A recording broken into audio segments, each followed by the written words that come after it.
వచ్చేటువంటి పార్లమెంట్ ఎన్నికల్లో 14 స్థానాలు అంటున్నారు. అదేవిధంగా ఓకే మొన్న సర్వేలు సర్వే ప్రకారం కాంగ్రెస్‌కి 12 స్థానాలు వస్తాయని, అదేవిధంగా బీజేపీ ఒక 3 స్థానాలు వస్తాయని, బీఆర్ఎస్‌కి ఒక 2 స్థానాలు వస్తాయంటున్నారు. మరి మీరేం చెప్తారు? కొంతమందేమో అంటే బీఆర్ఎస్ పార్టీ రాబోయే రోజుల్లో అసలు కలుషితం అయిపోతుంది, బీఆర్ఎస్ పార్టీ అనేది ఉండదు అంటున్నారు.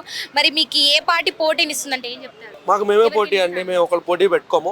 ఖచ్చితంగా బీజేపీని బీఆర్ఎస్ కలిపే పోటీ చేస్తుంది. మీరు ఇంకా చూడలేదు, కొన్ని సీట్లు వీళ్ళు అనౌన్స్ చేస్తే తప్ప వీళ్ళు అనౌన్స్ చేయలేదు బీఆర్ఎస్ పార్టీ వాళ్ళు. కాబట్టి వీళ్ళు కూటమిగా ట్రై చేస్తున్నారు. బీఎస్పీ అసలు ప్రవీణ్ కుమార్ ఐఏఎస్ ఆఫీసర్ రాజీనామా చేసిందే కేసీఆర్ వల్ల.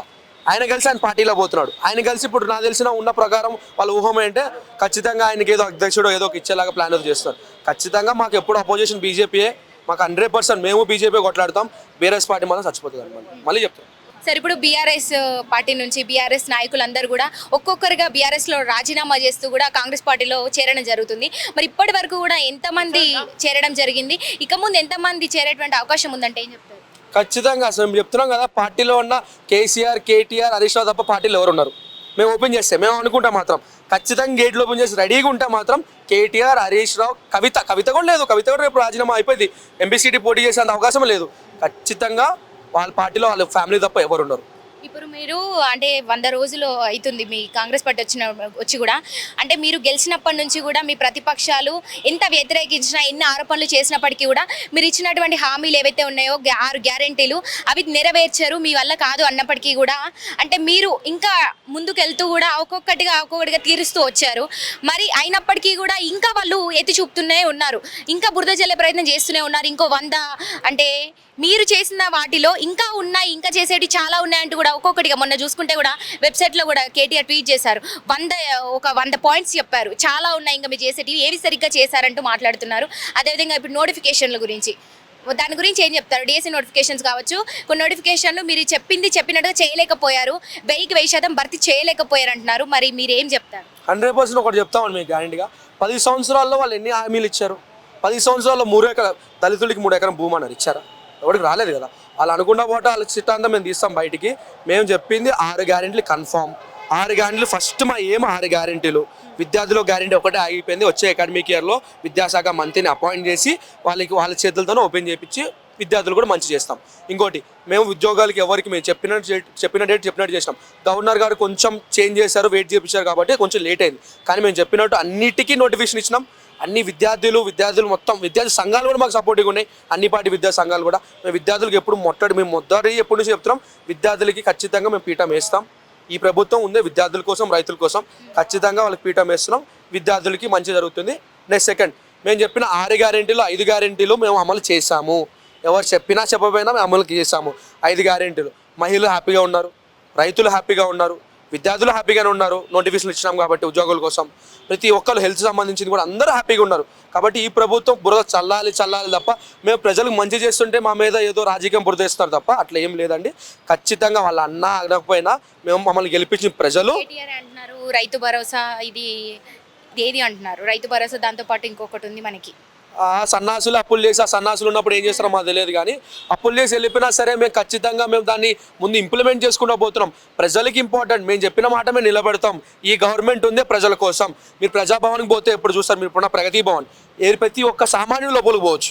ఆ గేట్లు కూల్చినాము, ప్రతి ఒక్క సామాన్యులు లోపలికి పోవచ్చు. మీరు ఎవ్రీ ట్యూస్డే, ఇప్పుడు నోటిఫికేషన్ వచ్చింది కాబట్టి నాట్ అలౌడ్, కానీ ఎవ్రీ ట్యూస్డే మీరు వస్తే, మీరు లోపలికి వస్తే ప్రజలను చూసి ఒక ఎలక్షన్ కోడ్ ఎట్లా వస్తున్నారో చూస్తున్నారు తప్ప ప్రజలు ఎట్లా ఉంటారంటే మీరు నడవడానికి కూడా ప్లేస్ ఉండదు. మా చిన్నారెడ్డి గారు ప్రతి ఒక్క ఆయన ప్రాబ్లం వస్తే, మీరు ఏ ప్రాబ్లం వచ్చినా సరే ఆయన దగ్గరుండి, పిఎల్ కాదు ఎవరు కాదు, ఆయన దగ్గరుండి చదివి సైన్ చేసి స్టాంప్ వేసి పంపిస్తారు. కాబట్టి మాది ప్రజల ప్రభుత్వం, వాళ్ళు దోచుకున్న ప్రభుత్వం. వాళ్ళకి మమ్మల్ని కంపేర్ చేయకండి. వాళ్ళు మాట్లాడే హక్కు కూడా. రైతు బంధు రుణమాఫీ ఎప్పట్లో కంప్లీట్ చేసేటువంటి అవకాశం ఉంది? ఖచ్చితంగా అండి. ఇప్పుడు నోటిఫికేషన్ వచ్చింది కదా, నోటిఫికేషన్ పార్లమెంట్ ఎలక్షన్స్ అయిపోగానే ఖచ్చితంగా మేము విద్యార్థుల కోసం అకాడమిక్ ఇయర్ ఉంటుంది, అంతే రైతు బంధు కూడా ఉంటుంది. ఖచ్చితంగా అందరికీ ఇస్తాం. ఇప్పుడు గతంలో బీఆర్ఎస్ హయాంలో ఏదైతే ఫోన్ ట్యాపింగ్ చేసి, అంటే మీరు అప్పుడు ప్రతిపక్షంలో ఉండే మిమ్మల్ని ముప్పు తిప్పలు పెట్టి 3 చెర్ల నీళ్ళు తాయించే ప్రయత్నం అయితే వాళ్ళు చేశారు. మరి ఇప్పుడు మీ కాంగ్రెస్ హయాం నడుస్తుంది, మరి ఇప్పుడు మీ హయాంలో అదే ఫోన్ ట్యాపింగ్ ఈసారి ఎలాంటి మలుపు తీసుకొని ఉంది అంటే ఏం చెప్తారు? ఖచ్చితంగా మేము ప్రజలకి, ప్రజాస్వామ్యం ఇది ఎవడు ఫోన్ ట్యాప్ చేసి వాడేదో సోది మాటలు మాకు ఇన్నో ఒప్పుకోలేదు. మేము ప్రజలు కల్పించేది ప్రజల కోసం మేము కష్టపడతాం. మా ఫోన్లో ట్యాప్ చేశారు. మేము ఎన్ఎస్సీలో ఉన్నప్పుడు మేము ఒక ఉద్యమం చేయాలంటే మా ఫోన్లు ట్యాప్ చేసి మా ముందు అరెస్ట్ చేసేవాళ్ళు. కాబట్టి అలాంటిది మేము అట్లా కోరుకోవట్లేదు. ప్రజాస్వామ్యం అపోజిషన్ మా మీద అడిగితేనే, క్వశ్చన్ చేసి అడిగితే తప్పు చేస్తున్నాం చెప్తేనే మేము తెలుసుకొని దాన్ని చేంజ్ చేసుకుంటాం. ఖచ్చితంగా మేము ఇలాంటి ప్రజాస్వామ్యం ఎప్పుడు మేము చేసాం. రాజ్యాంగం మీద మాకు ఎంతో వాల్యూగా ఎంతో నమ్మకం ఉంది. కాబట్టి ఈ బీఆర్ఎస్ వాళ్ళతో మేము భయపడేది లేదు. ఖచ్చితంగా ఫోన్ ట్యాపింగ్ అలాంటివి ఏముండవు. ఫైనల్ గా కవిత ఎప్పటిలోగా ఈడీ విచారణ తర్వాత బయటకు వచ్చేటువంటి అవకాశాలు ఉన్నాయంటారా? మీరు తప్పుగా క్వశ్చన్ నన్ను అడుగుతున్నాను, బీజేపీని అడగాలి. బీజేపీ బీఆర్ఎస్ కలిపి ఉంది కాబట్టి మీరు వాళ్ళని అడగా. వాళ్ళకు ఓకే, మీరు చెప్పండి, వస్తుందా బయటకు అంటే అవకాశాలు ఎంతవరకు ఉన్నాయి? మోడీ గెలిస్తే బయటకు వస్తుంది, మోడీ గెలుపుతారు రాదండి. రైట్ అండి. ఫైనల్ గా ఇప్పుడు మీరు కాంగ్రెస్ పార్టీ అధికారంలోకి తెచ్చుకొని కూడా 100 రోజులు అవుతుంది. 100 రోజుల సెలబ్రేషన్ కూడా చేసుకోబోతున్నారు. ఏం చెప్పదలుచుకున్నారు ఈ సందర్భంగా మీ ప్రతిపక్షానికి? ఖచ్చితంగా చెప్తున్నాం, మీ లెక్క మేము దోపిడీ చేయలే, మీ లెక్క మేము ప్రజల్ని నాశనం కోరుకోలే, మేము విద్యార్థుల నాశనం కోరుకోలే. ఖచ్చితంగా మేము ఉంది ప్రజల కోసం, ప్రజా ప్రభుత్వం. మా విద్యార్థులకి, ప్రజలకి, అందరికీ మేము తోడుగా ఉంటాం. మీ 5 సంవత్సరాలు గెలిపించారు కదా, మీకు షాకింగ్ న్యూస్ చెప్తున్నాం, వచ్చే 5 సంవత్సరాలు మేమే ఉంటాం. అంత గ్యారంటీగా, అంత నమ్మకంగా మా 100 రోజుల ప్రభుత్వం మీ నెక్స్ట్ 5 years కూడా యూజ్ అవుతుంది. చాలా హ్యాపీగా ఉండండి. ఎంతో కష్టపడి 10 సంవత్సరాలు మమ్మల్ని నిద్ర లేకుండా మేము విద్యార్థుల కోసం కొట్లాడుతుంటే మాలా నాయకుల్ని జైల్లో పెట్టి ఇన్ని రోజులు మమ్మల్ని సతాయించినారు. కాబట్టి ఇప్పుడు పీస్గా విద్యార్థులు అందరూ హ్యాపీగా ఉన్నారు. అన్న చాలా మంది విద్యార్థులు ఈ హైదరాబాద్లో ఇంతవరకు సీటు గెలవలే. ఇప్పుడున్న హైదరాబాద్ ఉన్న ప్రజలు అందరూ విద్యార్థులు అంటున్నారు, అన్న తప్పు చేసినామన్న బీఆర్ఎస్ కోటేసి మీ ప్రభుత్వం చాలా బాగుందని. మీరు వచ్చే 5 సంవత్సరాలు కూడా హైదరాబాద్లో కాంగ్రెస్ని చూడబోతున్నారు, కార్పొరేట్ ఎలక్షన్ చూడబోతున్నారు, parliament corporate elections. Thank you so much. నమస్తే అండి. నమస్తే. ఎట్లా ఫీల్ అవుతున్నారు? అంటే ఇప్పుడు కవిత అరెస్ట్ మీద మీ స్పందన ఏంటి? ఇప్పుడు కవిత అరెస్ట్ అయిన రోజు నుంచి కూడా బీఆర్ఎస్ నాయకులు ఒకటే ఆరోపిస్తున్నారు, కాంగ్రెస్ పార్టీ బీజేపీ పార్టీ ఏకమై కక్షపూర్వితంగా ఎన్నికల వేళ ఇదంతా ప్లాన్ చేసి కావాలని చేసింది అంటున్నారు. మరి మీ స్పందన ఏంటి? మీరు ఇచ్చే సమాధానం ఏంటి? చాలా హాస్యాస్పదం. ఎందుకంటే కాంగ్రెస్ బీజేపీ ఒకటంటే ఎవరైనా నమ్ముతారా? ప్రధానంగా దేశంలో బీజేపీని ఉతికి ఆరేస్తున్నది రాహుల్ గాంధీ బాబు. రాహుల్ గాంధీ పొద్దున్న లేస్తే భారత్ జోడో యాత్ర, అంతకుముందు చేసి ఇప్పుడు న్యాయయాత్రని చేస్తున్నాడు. చేసి నిన్ననే అయిపోయింది, ముగింపు సభ కూడా అయిపోయింది. అంటే ఎవరి మీద కొట్లాడుతున్నారని ప్రతి పిల్లవాడి, చిన్న పిల్లవాడిని అడిగినా చెప్తారు. కాంగ్రెస్కి అసలు ప్రధాన ప్రతిపక్షంగా ఉండి దేశంలో నరేంద్ర మోడీతో ఢీ అంటే ఢీ కొట్లాడేది కాంగ్రెస్. ఎవరైనా నమ్ముతారా మీరు? ఎందుకంటే ఇదంతా కూడా ఇప్పుడు అరెస్టు చేయడం కూడా పెద్ద వాళ్ళిద్దరి మధ్య ఉన్న గోప్యంగా ఉన్నట్టు సంబంధాన్ని మనం ఇప్పుడు తెలుసుకోవచ్చు. ఎందుకంటే ఎప్పుడూ అరెస్ట్ కావాల్సింది కవిత, ఇంతవరకు ఎందుకు చేయలేదు అంటే ఇప్పుడు సెంటిమెంట్ రేపడానికి ఎంపీ ఎలక్షన్, రేపు వచ్చే పార్లమెంట్ ఎన్నికల్లో ఓట్లు కొల్లగొడదామని చెప్పేసి వాళ్ళిద్దరూ ఆడుతున్న నాటకమే తప్ప ఎటువంటి కాంగ్రెస్ మొదటి నుంచి చెప్తున్నది కవితను అరెస్ట్ చేయాల్సిందే అని చెప్పేసి. ఇన్ని రోజులు ఎందుకు చేయలేదు మీరు, ఇప్పుడు ఎందుకు చేశారంటే ఇదంతా కూడా మీ ఇద్దరి మధ్య బహిర్గతం అయిపోయింది. ఇప్పుడు మీ ఇద్దరి సంబంధాలు ఇప్పుడు బహిర్గతమైంది. నిజంగా లిక్కర్ స్కామ్లో భాగంగా అరెస్ట్ చేస్తే మేము సంతోషమే, అందరూ సంతోషపడతారు. బట్ ఎప్పుడో చేయాల్సింది అరెస్ట్. ఈ అరెస్ట్ అనేది ఎప్పుడో కావాలి. కానీ ఇప్పుడు పార్లమెంట్ ఎన్నికలప్పుడే మీకు ఎందుకు గుర్తొచ్చి అరెస్ట్ చేయాలని చెప్పేసి అంటే సెంటిమెంట్ రేపడానికి, అయ్యో కవిత అరెస్ట్ అయింది అని చెప్పేసి టీఆర్ఎస్కి కొన్ని ఓట్లు పడాలి, అక్కడ బీజేపీ అరెస్ట్ అయింది, బీజేపీకి దేశంలో పేరు రావడానికి. అంటే బీజేపీ చూడు ఎంత నిజాయితీగా పనిచేస్తుందో, తప్పు చేసిన వాళ్ళని అరెస్ట్ చేస్తుందని చెప్పేసి గొప్పలు పోవడానికి తప్ప ఇది నిజమైన ఎప్పుడో కావాలి. అసలు ఎప్పుడు అంతకుముందు ఎందుకు చేయలేదు మీరు కవితను అరెస్ట్? అంటే మీ ఇద్దరి మధ్యలో సంబంధం ఉంది తప్ప ఇక్కడ కాంగ్రెస్ ఎప్పుడు కూడా బీజేపీకి ఢీ అంటే ఢీ, బీజేపీతో ఢీ అంటే ఢీ కొట్లాడేది కాంగ్రెస్ ఒక్కటే, రాహుల్ గాంధీ ఒక్కడే. ఇది రేపు జరగబోయే ఎలక్షన్లో భారీ ఎత్తున అన్ని రాష్ట్రాలలో భారీ మెజారిటీతో కాంగ్రెస్ గెలవబోతుంది. మా నాయకుడు రాహుల్ గాంధీ ప్రధానమంత్రి కాబోతున్నాడు, చూసుకోండి. అంటే ఎప్పటిలోగా ఈ ఈడీ విచారణ తర్వాత వారం రోజులు విచారించనున్నారు కదా, ఈడీ విచారణ తర్వాత కవిత బయటకు వచ్చేటువంటి అవకాశాలు ఉన్నాయంటారా? రిమాండ్ విధించారుగా, ఇప్పుడు రిమాండ్లో ఉంది. కానీ ఆమె అరెస్ట్ కావాలి. ఎందుకంటే న్యాయం గెలవాలి. న్యాయం గెలిస్తేనే ముందు రాజకీయ నాయకులు అవినీతి చేయాలనుకునే వాళ్ళు భయపడేటట్టుగా ఉండాలి తప్ప ఇక్కడ నరేంద్ర మోడీ ఎప్పుడైతే అధికారం చేపట్టిండో, భారతీయ జనతా పార్టీ ఎప్పుడు అధికారంలోకి వచ్చిందో అప్పటి నుంచి ఈ వ్యవస్థలన్నింటినీ కూడా వాడుకున్నారు. మనం చూసినాం సిబిఐని, ఈడీని అన్నింటినీ ఇతర ప్రతిపక్ష నాయకుల మీద భయభ్రాంతులు గురి చేయడానికి వాడుకున్నారు తప్ప ఈ చట్టాలని. నిజంగా ఇట్లాంటి తప్పు చేసిన వాళ్ళని అరెస్ట్ చేసి జైల్లో పెట్టించిన దాఖలాలు చాలా తక్కువ ఉన్నాయి. చాలా కేసులు ఉన్నాయండి. ఎందుకు వాళ్ళందరినీ దాదాపు 3-4 వేల మంది ప్రూవ్ అయింది. ఎందుకు వాళ్ళని అరెస్ట్ జైలు పెట్టలేదు? దీంట్లో ఉన్నది బీజేపీ నాయకులు ఎక్కువగా అవినీతిలో కూరుకుపోయారు.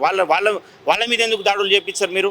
అనేక రాష్ట్రాలలో ముఖ్యమంత్రుల పైన బీజేపీ నాయకుల మీద అనేక కేసులు ప్రూవ్ అయ్యాయి. వాళ్ళని ఎందుకు అరెస్ట్ చేయట్లేదు, ఎందుకు జైల్లో పెట్టలేదు అని అడుగుతున్నాం. కవితకు ఖచ్చితంగా అయింది, ఇది ముమ్మాటి కావాల్సిందే, ఎప్పుడో కావాల్సిందే, ఇంకా లేట్ చేశారని మేము భావిస్తున్నాం. వస్తుందా మరి బయటికి రాదా?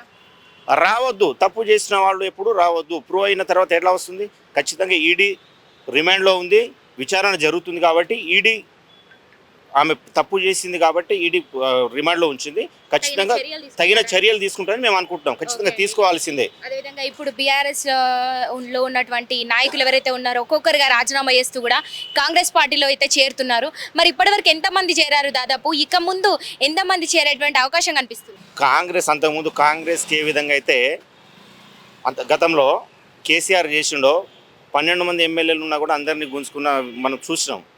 అదే ఇప్పుడు మా నాయకుడు ఇప్పుడు వాళ్ళని అంటే వచ్చే వాళ్ళని రమ్మంటున్నాం, వచ్చే వాళ్ళని వాళ్ళే వస్తున్నారు. ఎందుకంటే కాంగ్రెస్ విధానాలు బాగున్నది. ఇప్పుడు కాంగ్రెస్ ఏర్పడిన 100 రోజుల్లోనే అనేక అభివృద్ధి కార్యక్రమాలు జరుగుతున్నాయి, సంక్షేమ కార్యక్రమాలు చేపడుతున్నారు. ఆ సంక్షేమ కార్యక్రమాలు నచ్చి, మా ముఖ్యమంత్రి పనితీరు నచ్చి వాళ్ళు వస్తున్నారు తప్ప ఎవరిని కూడా బలవంతంగా రమ్మంటలేమో, ఉన్న వాళ్ళని పొమ్మంటలేము. అంటే వాళ్ళు నచ్చి, ఈ విధానాలు నచ్చి, కాంగ్రెస్ విధానాలు నచ్చి వస్తున్నారు, కాంగ్రెస్ ప్రభుత్వం విధానాలు నచ్చి వస్తున్నారు. వాళ్ళందరూ కూడా ఇన్వైట్ చేస్తాం తప్పకుండా. వచ్చేటువంటి పార్లమెంట్ ఎన్నికల్లో అంటే మీరు ఎన్ని స్థానాలు వస్తాయని ఆశిస్తున్నారు? ఖచ్చితంగా 14 స్థానాలు అయితే పక్కా గెలుస్తాం. ఎందుకంటే కాంగ్రెస్కి స్కోప్ ఉన్నది. 13, 14 స్థానాలు అయితే పక్కా వస్తాయండి. ఎందుకంటే ఇప్పుడు కాంగ్రెస్ గాలి వీస్తున్నది. అంతకుముందు ఎట్లా మనం చూసామో అసెంబ్లీ ఎలక్షన్ రిజల్ట్ సేమ్ ఇది పార్లమెంట్లో కూడా అదే రిజల్ట్ ప్రతిబింబిస్తుంది. ఖచ్చితంగా 14 సీట్లు అయితే పక్కా గెలవడం కాంగ్రెస్. ఓకే అండి, ఇప్పుడు మీ కాంగ్రెస్ పార్టీ వచ్చి అధికారంలోకి వచ్చి కూడా 100 రోజులు అవుతుంది. 100 రోజులు పూర్తి చేసుకున్న సందర్భంగా మీ ప్రతిపక్షాలకు ఏం చెప్పదలుచుకున్నారు? ఒకటే, ఇన్ని రోజులు మీరు జనాలని మోసం చేశారు. అబద్ధపు హామీలతో డబుల్ బెడ్రూమ్ ఇస్తామని చెప్పేసి ఇవ్వలేదు. ప్రాజెక్టుల పేరుతోటి రెసిడెన్స్ డిజైన్లతోటి ప్రజా ఖజానాను, రాష్ట్ర ఖజానాను కొల్లగొట్టిన విషయం బయటపడింది. మీరు ఇప్పటికైనా సరే కాంగ్రెస్, మా ముఖ్యమంత్రి రేవంత్ రెడ్డి గారు చేస్తున్నటువంటి మంచి విధానాలు, అవలంబిస్తున్న మంచి విధానాలను, పాలనను మీరు ఇప్పటికైనా సపోర్ట్ చేయండి. మళ్ళీ పాత విధానాలు పోయి మళ్ళీ అది చేస్తాం, ఇది చేస్తాం, ప్రభుత్వాన్ని పడగొడతామంటే మాత్రం ప్రజలు మాత్రం చూస్తున్నారు, గమనిస్తున్నారు. మీకు తగిన బుద్ధి చెప్తారని చెప్పేసి మేము అనుకుంటున్నాం. చాలా బ్రహ్మాండంగా ఉంది. ఎందుకంటే కాంగ్రెస్ అంటేనే ప్రజల ప్రభుత్వం. కాంగ్రెస్ ప్రభుత్వం అంటేనే పేద ఎస్సీ, ఎస్టీ, బీసీల ప్రభుత్వం ఇది, బీసీల రాజ్యం ఇది. అందరూ హ్యాపీగా ఉన్నారు. ఇప్పుడు మహిళలకు ఉచిత ప్రయాణం, బస్సు ప్రయాణం కావచ్చు, గ్యాస్ సిలిండర్లు కావచ్చు, ఇక ఉచిత కరెంటు కావచ్చు. చూస్తే మనం 6 ఏవైతే హామీలు ఉన్నాయో అవన్నీ కూడా పకడ్బందీగా అమలు చేస్తారు. అమలు అవుతున్నాయి, మ్యాక్సిమం అయిపోయినాయి. ఇంకా 1-2 ఉన్నాయి, అవి కూడా అమలు అవుతాయి. ఖచ్చితంగా అందరూ హ్యాపీగా ఉన్నారు, ప్రజలు హ్యాపీగా ఉన్నారు. కాకపోతే ఎవరు లేరంటే కేసీఆర్ కుటుంబం మాత్రమే హ్యాపీగా లేదు. ఎందుకంటే వాళ్ళ అవినీతి మొత్తం బయటపడుతుంది, వాళ్ళు జైలుకు పోయే సమయం కాబట్టి వాళ్ళు తప్ప, కేసీఆర్ కుటుంబం తప్ప రాష్ట్రంలో ఉన్నట్టు యావత్ మంది ప్రజలందరూ కూడా చాలా సంతోషంగా ఉన్నారు. Thank you so much.